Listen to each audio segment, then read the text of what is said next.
Welcome to the Weekday Report for Thursday, August 1st. I'm Joe Potente. Here's a brief look at the news.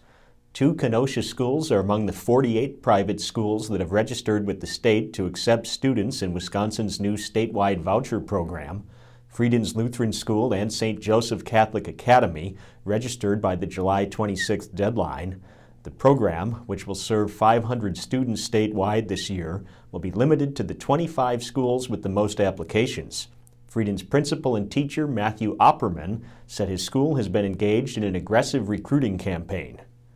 A Salem man was sentenced Wednesday to 2.5 years in prison for physical and sexual abuse in October against his then-girlfriend.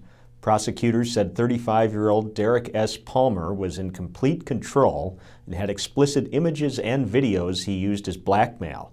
The defense said the activity at least began as consensual and that the couple used the book 50 Shades of Grey as inspiration. A shallower than planned footing depth delayed the construction of a Nissan dealership in Bristol. The discovery was found during a state inspection of the Bob Rohrman Auto Group's construction site on 120th Avenue south of Highway 50. The state has now allowed the dealership to continue construction. Today, the walls of the building are going up. A 4-block stretch of 30th Avenue on Kenosha's north side reopened Wednesday.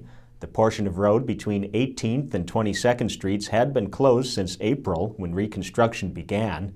The newly expanded road features 4 lanes, curb and gutter, street lights, and an off-street bike and pedestrian path.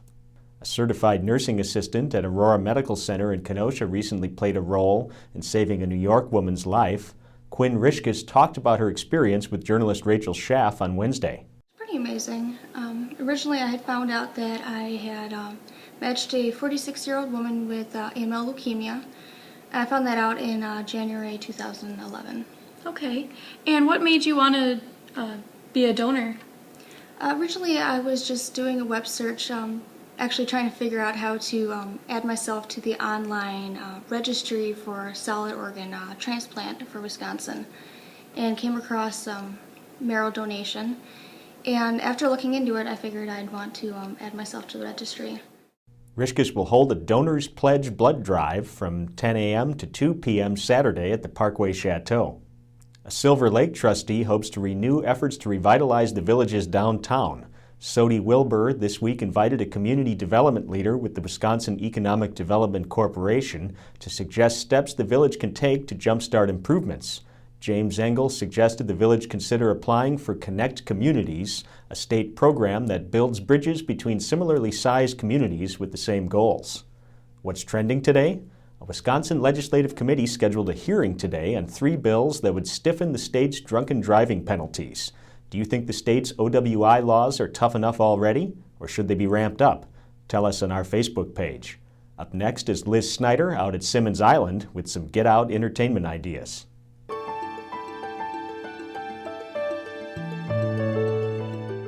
Hi, I'm Liz Snyder with your Weekend Entertainment Report. I'm standing here this week on Simmons Island on the lakefront where they're busy setting up for this weekend's Pike River Rendezvous.